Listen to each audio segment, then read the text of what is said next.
The boy's voice is shrill, a shard of glass in the dusty morning air. "Mama, look!" The witch baked her burnt bread again. His mother, a woman with a face pinched by propriety, pulls him closer, her sharp glance a slap against the bakery window.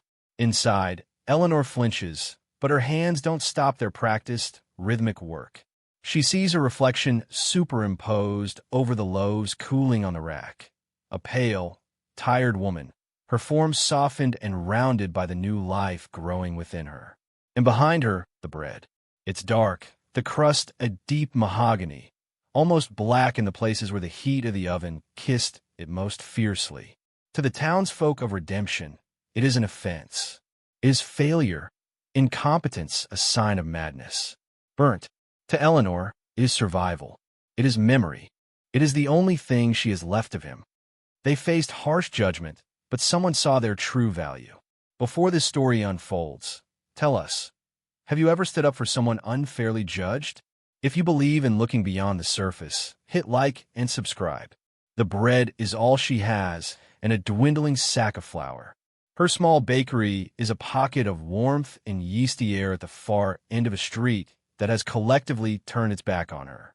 Each morning she rises in the blue dark, her back aching and her heart a leaden weight, and she mixes the dough her husband, Thomas, taught her to make. "Don't be afraid of the color, El," he'd say, his own hands, broad and dusted white, guiding hers. Color is flavor. It's the soul of the bread. He had learned it from his own grandmother, a woman from the old country where bread was hearth-forged and hearty, meant to sustain a body through a long day's labor. But Thomas was gone, taken by a fever that had swept through in the spring, and all that remained was his method, his legacy, his child in her womb, and a town that had no palate for the soul. The town of Redemption had a taste for pale, soft, unimpressive things. Their bread was anemic, their gossip vicious, and their mercy thin. And with 3 words, uttered by a small boy and endorsed by his mother's silence, Eleanor's day, like every day before it, was set on its course of quiet degradation. The heat of the day pressed down on Redemption like a physical weight, shimmering over the hard-packed dirt of the main street. Dust, fine as pollen, coated everything. The unpainted planks of the boardwalk, the wilting geraniums in Mrs. Gable's window box, the spirit of the people themselves. Eleanor felt it settle on her skin as she made her weekly, necessary walk to the general mercantile.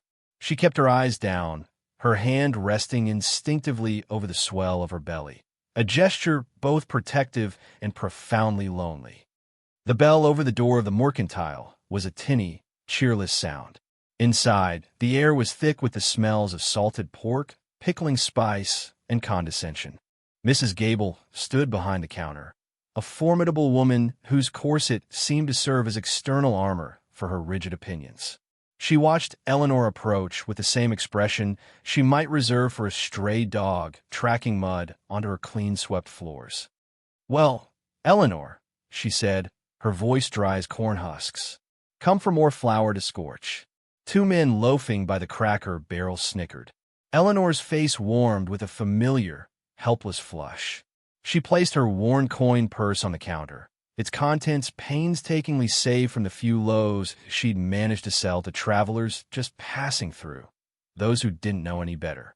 "Just a small sack of flour, please, Mrs. Gable. And some yeast."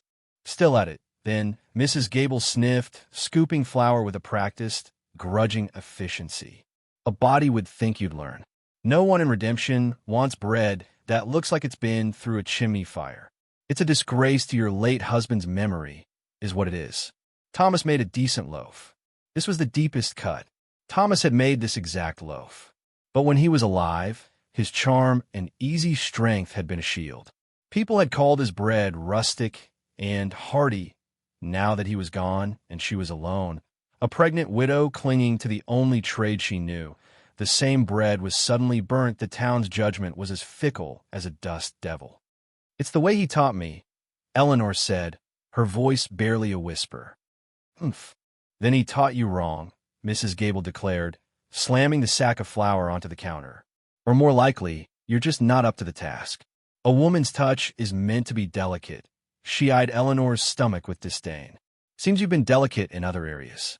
It's a pity leaving a child to a mother who can't even bake a proper loaf of bread. The cruelty was so casual, so absolute, it stole the air from Eleanor's lungs. She fumbled with her coins, her hands trembling, and pushed them across the counter. She gathered her meager purchases, the weight of the flour feeling heavier than it should, burdened as it was by the scorn it had been sold with.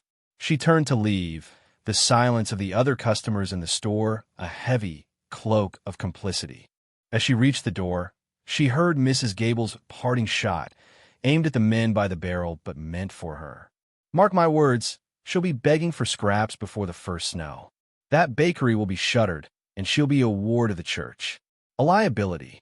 Eleanor didn't let the tears fall until she was back inside the sanctuary of her small shop. The door bolted behind her.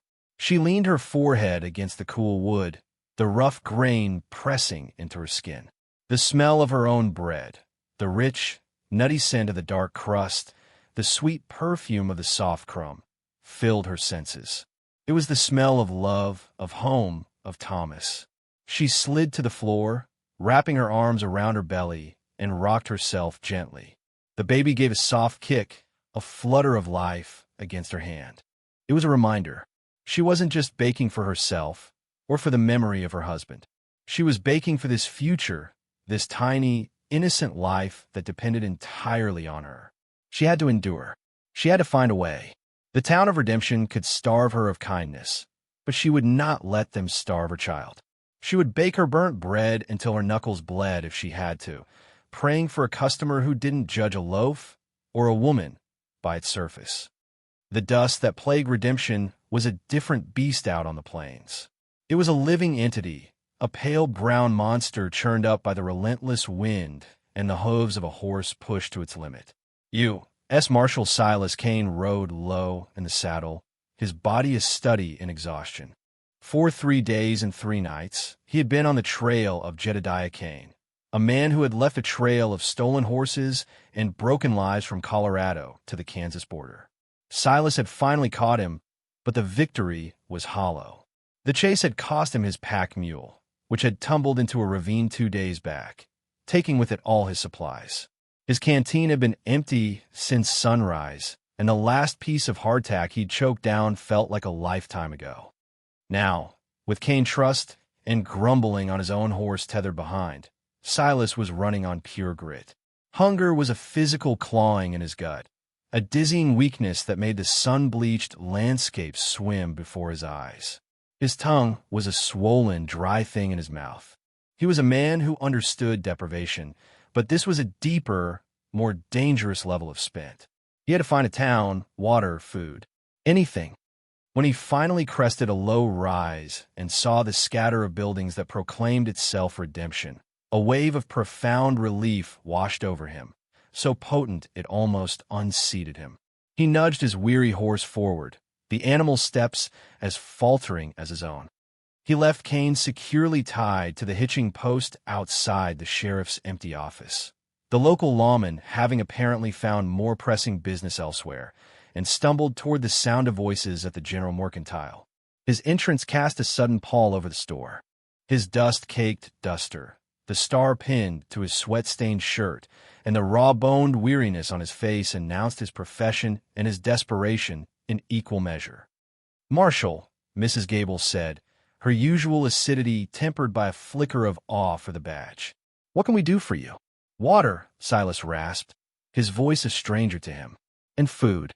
Whatever you've got that's quick." She ladled him a dipper of water from a barrel.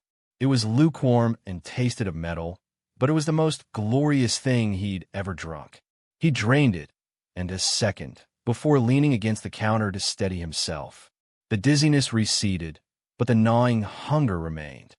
"As for food," Mrs. Gable said, gesturing to the cracker barrel, "help yourself. We got salt pork, if you've a mind to cook it. Some tin beans." Silas looked at the dry crackers and the raw pork. His stomach cramped at the thought of it. He needed sustenance, real food, not something that would turn to paste or grease in his protesting gut. It was then that a scent cut through the store's musty air. It was faint at first, then stronger, a rich, complex aroma of yeast, and something deeper, nutty, and almost sweet like roasted grain. It was the smell of bread, but unlike any bread he'd smelled in a long time. It wasn't the bland, cottony scent of town bread. This smelled like life. "What is that?" he asked, turning his head as if to catch the scent more fully. Mrs. Gable's face soured. "Oh, that's nothing you'd want, Marshal. Just the widow down the street. Eleanor thinks she can run a bakery, but the poor thing burns every last loaf she makes." One of the loafers chimed in. "Black is a sinner's heart. Her bread is. We call her the charcoal baker." He laughed, a phlegmy, unpleasant sound. Silas frowned.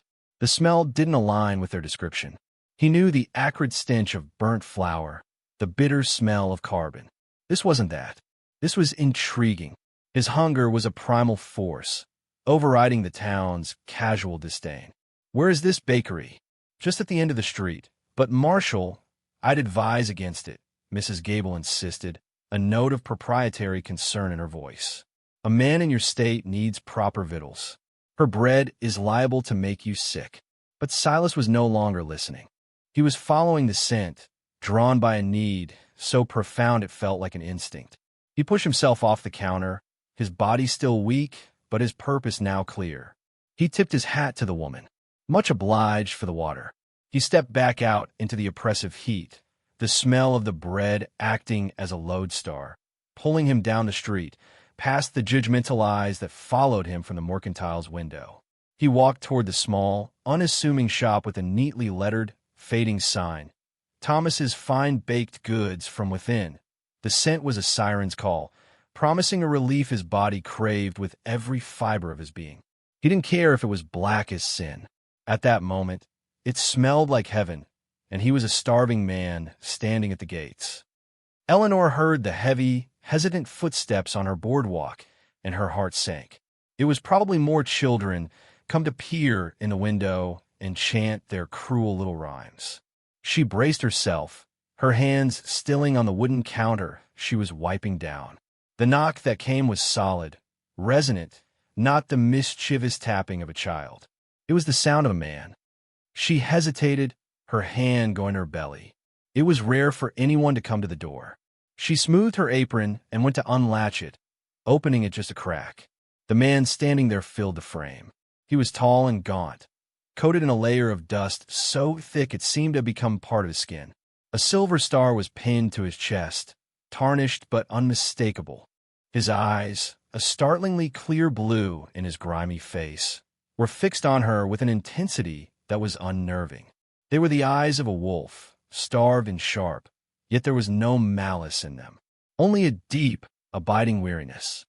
"Ma'am," he said, his voice a dry rasp, "I'm told you sell bread." Eleanor's throat tightened. She expected the usual follow-up, the joke, the sneer. I do," she stammered. "I'll buy a loaf." The words were so simple, so direct, they left her momentarily speechless. He wasn't mocking her. He wasn't warning her. He was a customer, a real customer. You will, if it's for sale," he said, a flicker of something, impatience or perhaps just the strain of standing upright, crossing his features. "Yes."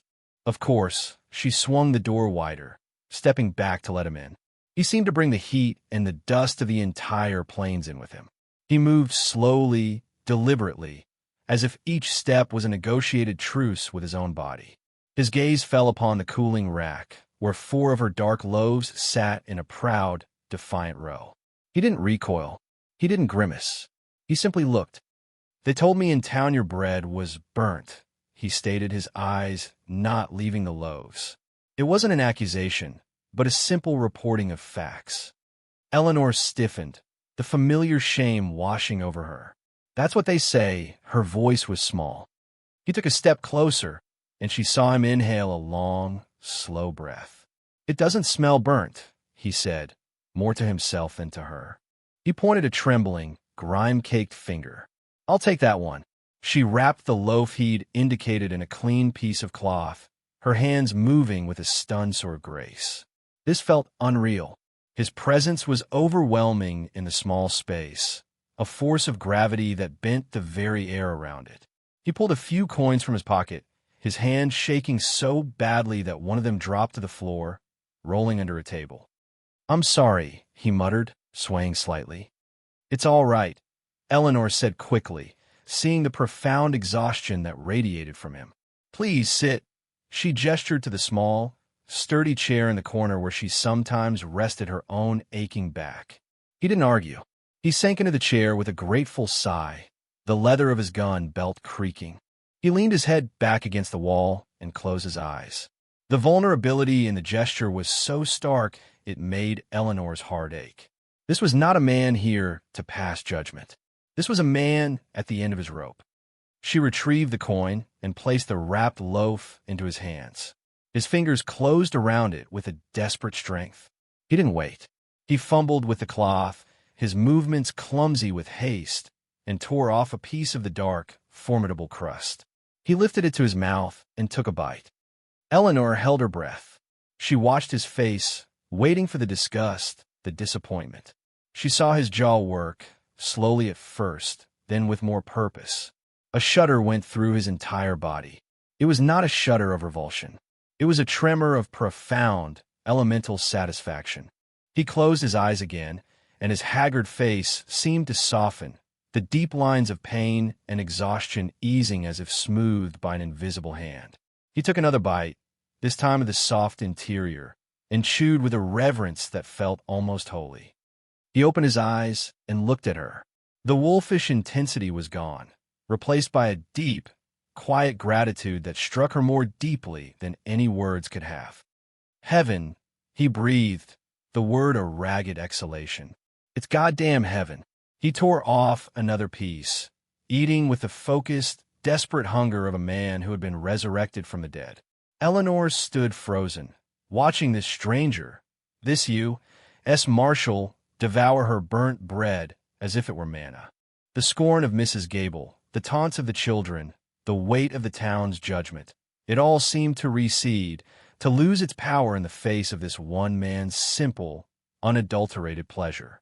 In the quiet of her little bakery, with the dust motes dancing in the afternoon sun, a single act of acceptance had begun to feel like a revolution. For the first time in months, Eleanor felt a sliver of hope take root in the barren soil of her heart. The Marshal, who introduced himself as Silas, became a fixture in her shop. Twice a day, once in the morning and once just before dusk, he would appear at her door. He had dealt with his prisoner, turning him over to the grudgingly competent local sheriff who had finally reappeared, but he made no move to leave redemption.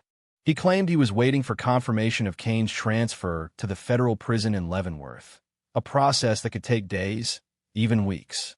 Eleanor suspected he was also waiting to regain his strength.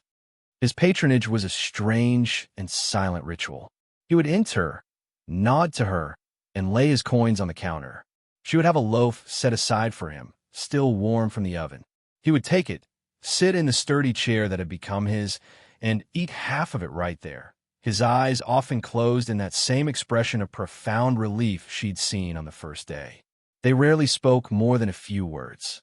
"Morning, ma'am. Marshal, good loaf today, thank you." Yet in that shared silence, a language developed. Eleanor saw the deep weariness in him begin to recede. The gaunt planes of his face filled out slightly, the desperate edge in his eyes softened into a watchful calm. She saw the way he cared for his gun, cleaning it with a focused precision that spoke of a life lived on the edge. She saw the loneliness in him, a mirror of her own, in the quiet moments when he would just sit, looking out her window at the town that paid him a distant, fearful respect he did not seem to enjoy. For his part, Silas saw more than just a baker. He saw the gentle way she moved, her hand always straying to the curve of her belly. He saw the stubborn set of her jaw when a group of children would run past her window, their voices raised in jeering song. He saw the flicker of pain in her eyes, quickly masked when she spoke of her late husband. He learned, through osmosis and the ambient cruelty of the town, the full story of her ostracism. His presence at the bakery did not go unnoticed. It became the primary subject of gossip, eclipsing even speculation about the dangerous outlaw in the town's jail. Why was the marshal spending all his time with the charcoal baker? What business could he possibly have with her? Mrs. Gable, self-appointed guardian of redemption's moral and culinary standards, took it upon herself to investigate. She found Silas one afternoon as he was leaving the bakery, the familiar shape of a loaf under his arm. "Marshal Kane," she said, her voice oozing a syrupy concern. "A word, if I may." Silas stopped, his expression impassive. "Ma'am, I can't help but notice you've taken a liking to that establishment." She gestured toward the bakery with a flick of her wrist, as if shooing away a fly. "I feel it's my civic duty to warn you. That woman, Eleanor, her circumstances are unfortunate. And her baking is, well, it's a town joke. I'm sure a man of your worldliness could find more suitable fare. My husband could have a steak sent over to you from a saloon." Silas looked from Mrs. Gable's pinched, earnest face to the bread under his arm. He ran a thumb over the crisp, dark crust. "Ma'am," he said, his voice low and even, "for 3 days I was tracking a man through the waste with nothing but a mouthful of dust for sustenance. I came to your town half dead. Your store offered me crackers. The saloon offered me whiskey. This woman," he nodded back toward the bakery, "she offered me bread that tasted like it was baked by God's own hands. It put the strength back in my bones and the sense back in my head. So, with all due respect, I believe I am the foremost expert in redemption on what constitutes suitable fare." He didn't raise his voice, but the rebuke was so sharp, so complete, that Mrs. Gable physically recoiled. A dull red flush crept up her neck. She was left sputtering on the boardwalk as Silas continued on his way, the encounter doing nothing to dissuade him and everything to solidify his quiet allegiance. Later that day, as Eleanor was sweeping the floor, she found a small, intricately carved wooden bird on the floor near the corner where Silas always sat. It was no bigger than her thumb, its tiny wings detailed with delicate knife work. He must have whittled it while he sat there in those long silences and dropped it by mistake. She picked it up, the wood smooth and warm against her palm. It was a simple, beautiful thing, a small piece of him left behind in her space. When he came for his evening loaf, she held it out to him. "You forgot this, Marshal." He looked at the tiny bird in her hand, then at her. A rare, faint smile touched his lips. "No, I didn't," he said softly. "It's for the little one. Something to look at." He gestured toward her belly. Eleanor's breath caught. It was the first time he had ever acknowledged her pregnancy directly. It was such a simple, gentle acknowledgement, devoid of the pity or condemnation she was used to. It was a gift, far more precious than the carving itself. "Thank you," she whispered, her fingers closing tightly around the bird. "It's beautiful." He just nodded, taking his bread from the counter. But as he turned to leave, their hands brushed. The contact was fleeting, a bare whisper of skin against skin, but it sent a jolt of warmth through Eleanor that had nothing to do with the heat of the ovens. In that small, silent bakery, surrounded by the scent of her burnt bread, something new was baking. It was a fragile, tentative thing, made of shared solitude and mutual respect, and it was beginning to smell a great deal like trust. The quiet rhythm Silas and Eleanor had established was a fragile bubble in the hostile environment of redemption. Outside the bakery walls, the town's resentment festered, fed by Mrs. Gable's wounded pride. The marshal's public defense of Eleanor had not shamed the town into acceptance. It had angered them. It was a rebuke from an outsider, a judgment on their judgment, and they didn't like it one bit. The whispers grew louder, the stares more pointed. Eleanor felt the pressure mounting, a claustrophobic tightening in the air. The little wooden bird became her talisman. She kept it in her apron pocket, its smooth shape a constant, reassuring pressure against her hip. It was a secret link to the quiet man who had become her sole defender, her only customer, her unlikely friend. Their conversations hadn't grown much longer, but they had deepened in the spaces between words. He told her, in clipped, sparse sentences, about the biting cold of the Montana mountains and the suffocating heat of the Arizona territory. He never spoke of the violence, only the landscapes, but she could read the danger he omitted in the lines around his eyes. In turn, she found herself talking about Thomas. Not about his death, but about his life. She told Silas how Thomas had loved the smell of baking dough in the morning, how he believed a dark crust was a sign of a baker's courage. He said it was like people, she murmured one afternoon, her hands shaping a future loaf. That the parts that have been through the most fire are often the strongest and have the most to offer. Silas, sitting in his customary chair, stopped his whittling. He looked at her, his blue eyes holding a profound understanding. "He sounds like he was a smart man," he said, his voice quiet. It was a validation not just of Thomas, but of her, of the legacy she was trying to uphold. The first real crack in their fragile peace came a week later. Eleanor had run out of molasses, a key ingredient that gave her bread its subtle sweetness and deep color. Steeling herself, she made the trip to the mercantile. Mrs. Gable was waiting, her expression a mask of cold triumph. "Molasses," she said, her voice loud enough for the entire store to hear. "I am sorry, Eleanor. We seem to be fresh out." Eleanor looked behind the counter, where she could clearly see a large barrel of the dark, sticky syrup. "But it's right there, Mrs. Gable." Oh, that the woman waved a dismissive hand. "That entire barrel is spoken for. Reserved." "Reserved for who?" Eleanor asked, her voice trembling with a mixture of anger and humiliation. "For customers who pay their bills on time and who contribute to the betterment of this community," Mrs. Gable said, her eyes glittering with malice. "Not for those who traffic in burnt goods and curry favor with outsiders. Perhaps if you learn to bake a decent, pale loaf like a respectable woman, you find supplies more readily available." It was a declaration of war. They were going to starve her out, not just of kindness, but of commerce. Panic, cold and sharp, seized Eleanor. No molasses, no bread. No bread, no income. No income. Her hand flew to her belly. The baby kicked, a sharp jab of protest or perhaps fear. She fled the store, her face burning, the laughter of the other customers following her down the street. She burst back in her own shop, gasping for air, the world tilting precariously around her. She didn't realize Silas was there, sitting in his chair, until he stood up, his tall frame blocking the light from the door. "Eleanor, what is it?" His voice was sharp with concern. He had never used her first name before. Through hiccuping sobs, she told him what had happened. She watched the calm drain from his face, replaced by a cold, still anger that was more frightening than any outburst. His jaw tightened, and his hand rested for a moment on the butt of his pistol before he seemed to consciously pull it away. He was a man of the law, and he knew its limits. He couldn't arrest a woman for cruelty. He said nothing for a long moment.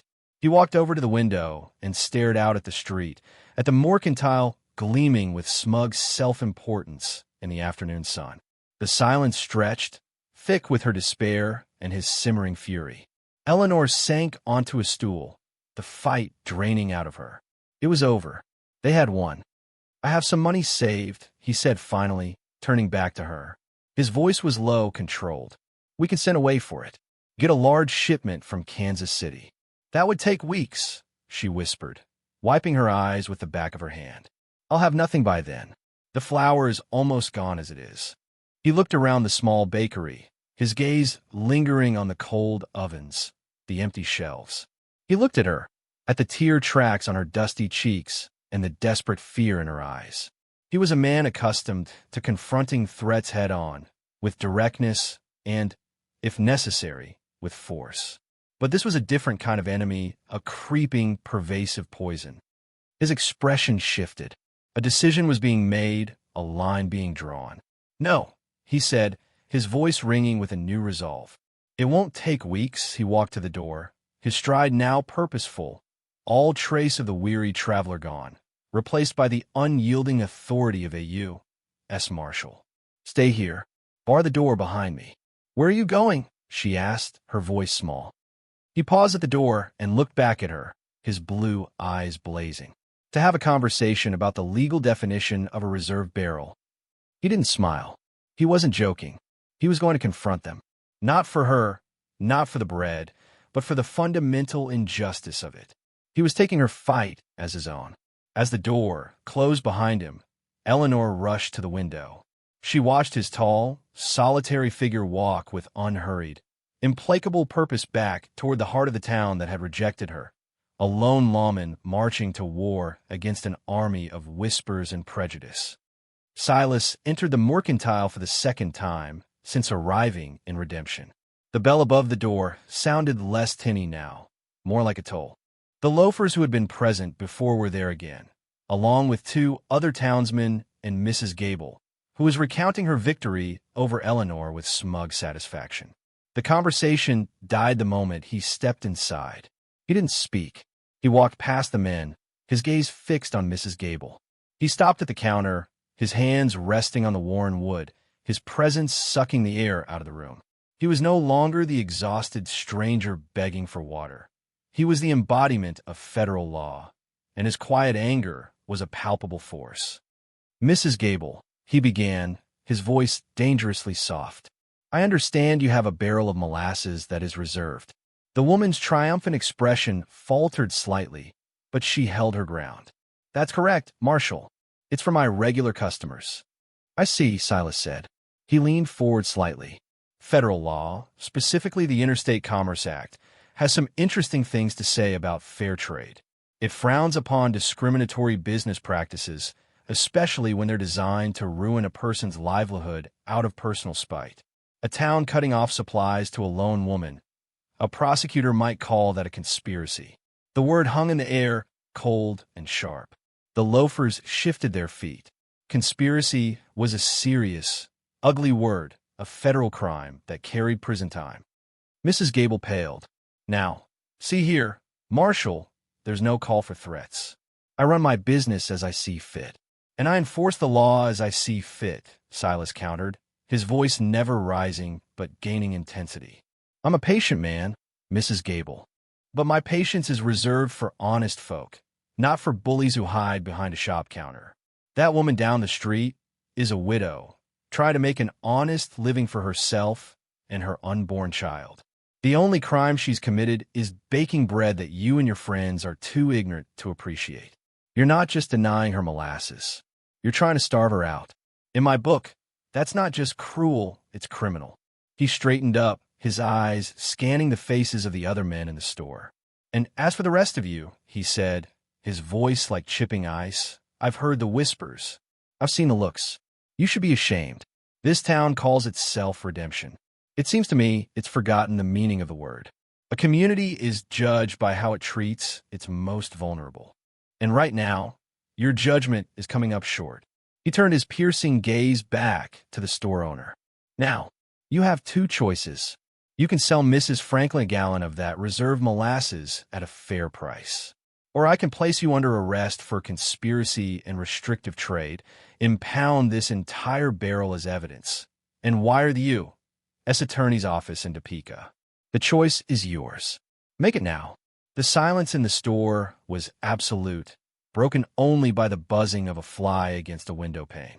Mrs. Gable's face had gone from red to a pasty white. The power she wielded in her small kingdom had crumbled against the unyielding bedrock of federal authority.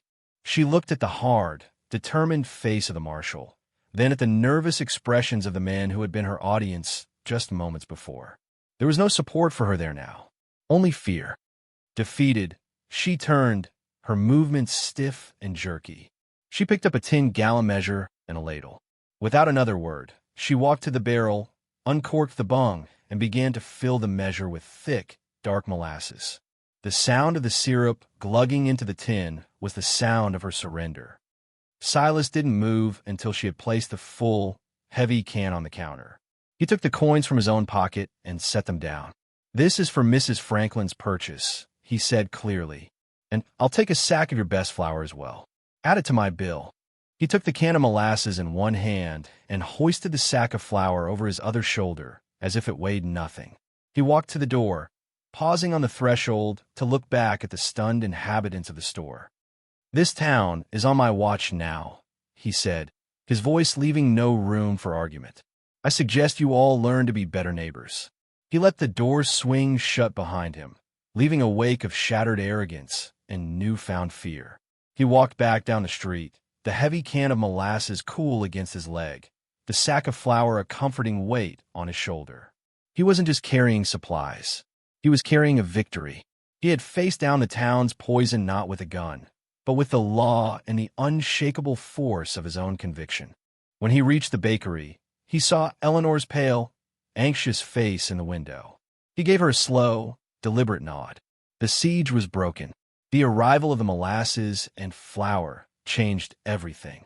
It was more than just supplies.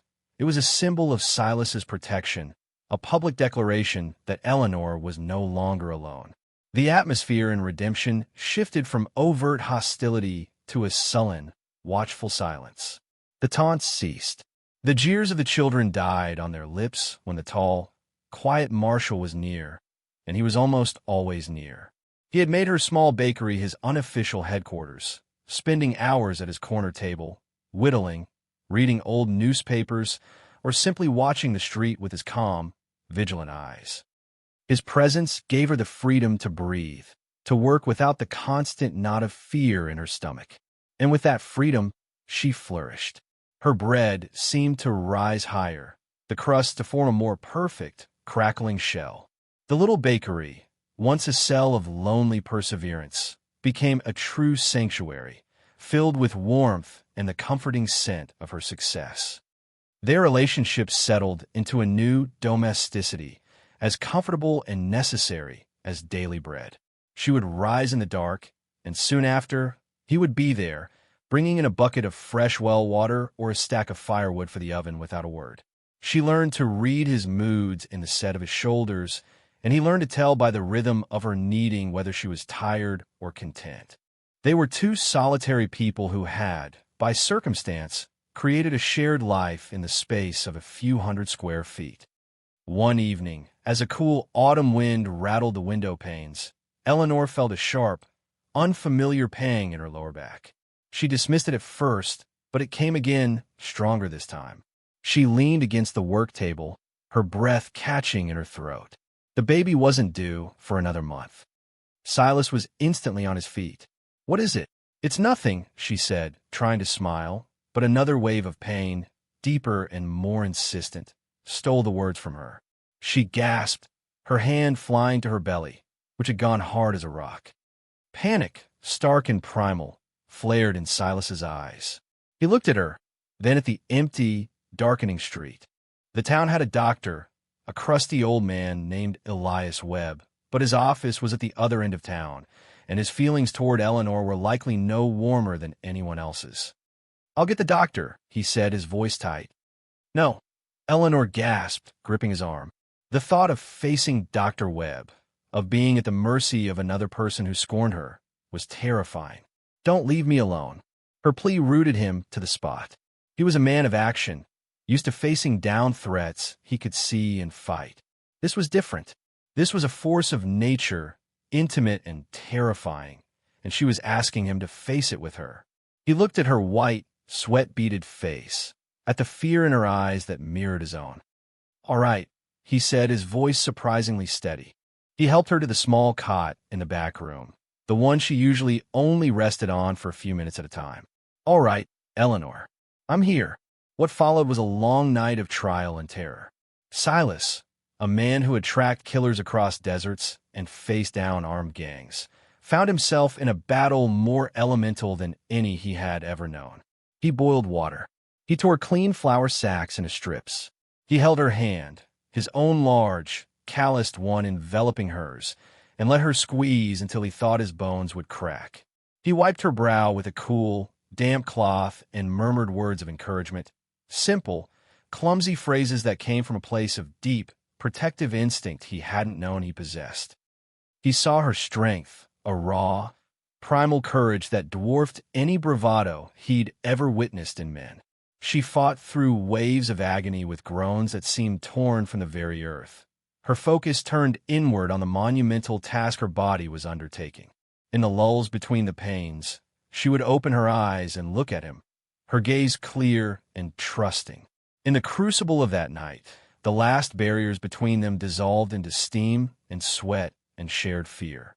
He was no longer Marshal Kane, and she was no longer the town's pariah. They were Silas and Eleanor, bound together in the most fundamental drama of human existence. Just before dawn, with a final, desperate cry that seemed to hold all the pain and hope in the world, her baby was born. A daughter, small and perfect, with a thatch of dark hair and a lusty, furious cry that filled the small room with the triumphant sound of new life. Silas, his hands shaking, cut the cord with his whittling knife, sterilized in the boiling water. He cleaned the infant as gently as he could and wrapped her in one of the soft flour sack cloths before placing her in Eleanor's waiting arms. Eleanor gazed down at her daughter, tears of exhaustion and overwhelming love streaming down her face. She looked up at Silas, who stood over them, his face a mess of grime, sweat, and emotion. "Thank you," she whispered, her voice choked. "Oh, Silas, thank you." He could only nod, his own throat too thick for words. He looked at the woman and the child, their forms bathed in the soft, gray light of the coming morning. The rich, earthy smell of her bread still lingered in the air, now mingled with the new, milky scent of the baby. He had come to redemption a starving man, seeking only to fill his belly. He had stayed to defend a woman's right to her trade. And now, in the quiet aftermath of the storm, he understood he had found something else entirely. A home, a family, a reason to stop wandering. The child, nestled in her mother's arms, was his redemption, too. The birth of baby Hope, as Eleanor named her, heralded a new era. The news, delivered by a solemn and visibly changed Marshal Kane to a stunned Dr. Webb, spread through redemption like a slow-moving fire. The story of how the Marshal had delivered the child himself, in the back of the little bakery, became a new and powerful piece of town lore. It was a story that was hard to reconcile with their image of Eleanor as an incompetent pariah. The town's attitude began to thaw, not with warmth, but with a grudging, curious respect. A few of the braver women, mothers themselves, left tentative offerings on the bakery's doorstep: a jar of preserved peaches, a knitted blanket, a small sack of potatoes. They were anonymous acts of contrition, silent apologies for their previous cruelty. Eleanor accepted them with a quiet, dignified grace. The climax of this slow-turning tide came on Founder's Day, a month later. The entire town gathered in the square for a potluck picnic, a tradition stretching back decades. It was the social event of the year, a time for the community to reaffirm its bonds. In years past, Eleanor would have hidden away in her shop, invisible and unwelcome. This year was different. Silas insisted they go. "You are a part of this town, Eleanor," he said, his voice firm but gentle. "You and Hope. It's time they remembered that." Eleanor was terrified, but she trusted him. She wrapped Hope in the new blanket and packed a basket. Inside, nestled in a clean white cloth, was a large, beautiful loaf of her bread, the crust a glossy, deep mahogany, its surface scored in an intricate pattern. It was the finest loaf she had ever baked. They walked into the square together. Silas was in his clean duster, the badge on his chest gleaming. Eleanor held her head high, her daughter nestled securely against her shoulder. A hush fell over the assembled crowd. Conversations faltered. All eyes turned to them, to the strange family unit they presented, the lawman, the outcast baker, and the child born between them. Mrs. Gable, standing beside the main banquet table laden with pale cakes and casseroles, froze. Her face was a mask of conflicting emotions, resentment, fear, and a sliver of uncertainty. This was her domain, and her authority had been challenged. Silas and Eleanor walked directly to the main table. The crowd parted before them, as if cleaved by an invisible prow.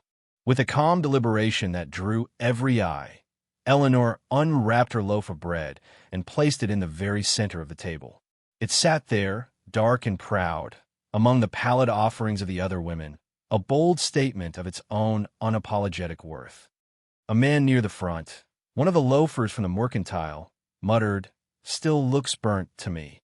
Before Eleanor could flinch, Silas stepped forward. His voice wasn't loud, but it carried across the silent square with the clarity of a struck bell. "This bread," he began, placing a protective hand on the loaf, "is the furthest thing from burnt. This is the kind of bread that men and women have built lives on. The dark crust you see isn't a mistake. It's a craft. It's called caramelization. It's where all the flavor is. It's the sign of a slow, patient bake and a skilled hand." He paused, his gaze sweeping over the crowd, meeting the eyes of the people who had scorned her. "I came to this town on the brink of collapse.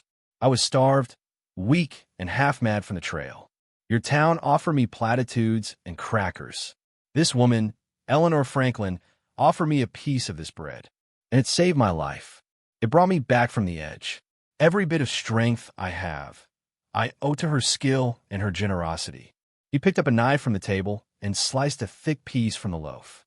The sound of the crust crackling was loud in the silence. The rich, nutty aroma wafted into the air. He held up the slice, showing the soft, perfectly textured crumb. "You have spent months mocking a woman for her strength, for her resilience, for her talent, all because you were too ignorant to understand it. You mistook mastery for a mistake.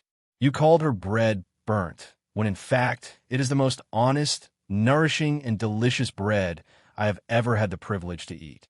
He took a large bite, chewing with obvious enjoyment. "You should be celebrating her. You should be thanking God she chose to make her home among you.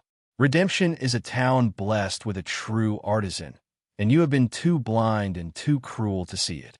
He turned to Eleanor, who was watching him with tears shining in her eyes. He sliced another piece of the bread and handed it to her. Then he looked directly at Mrs. Gable, his expression unreadable.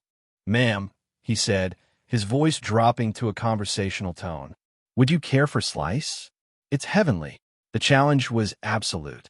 The silence was deafening.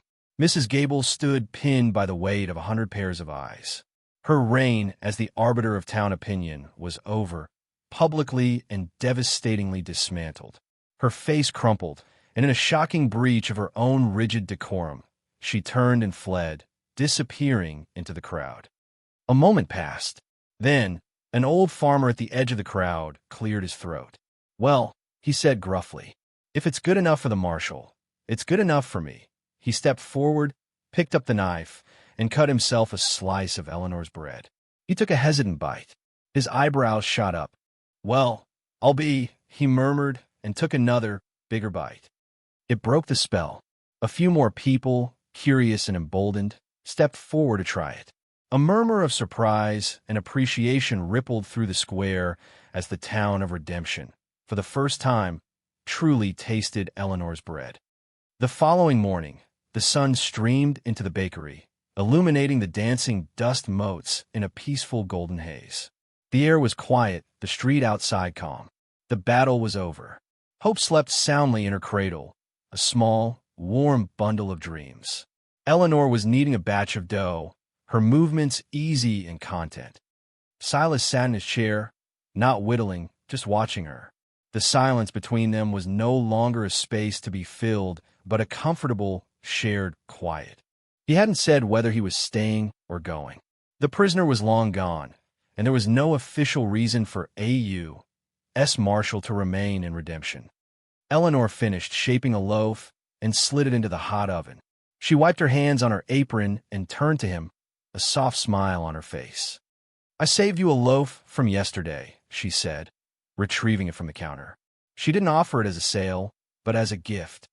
He stood up and walked over, taking it from her. Their fingers brushed, and this time, neither of them pulled away. He held her gaze, his blue eyes full of a quiet, profound emotion that went far beyond gratitude. "Eleanor," he said, his voice low, "I've been thinking. A town like this, a growing town, it could probably use a permanent sheriff. Someone to keep the peace." Her heart gave a flutter, a hopeful kick that mirrored her daughter's movements from months before. "Is that so?" she asked, her voice barely a whisper.